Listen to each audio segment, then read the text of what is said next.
e buzinas.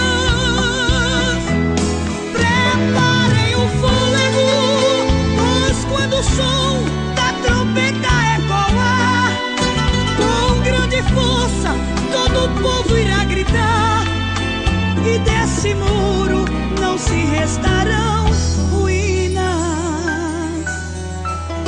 Sétimo dia, e lá estava todo o povo a rodear, talvez, quem sabe, já cansado de andar, mas deu ouvidos pela obediência e pela fé.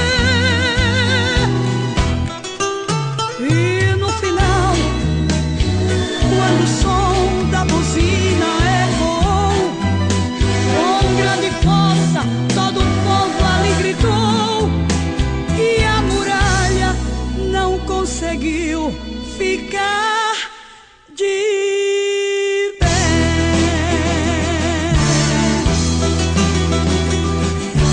Grita Israel que a muralha vai cair, grita Israel que a muralha vai cair.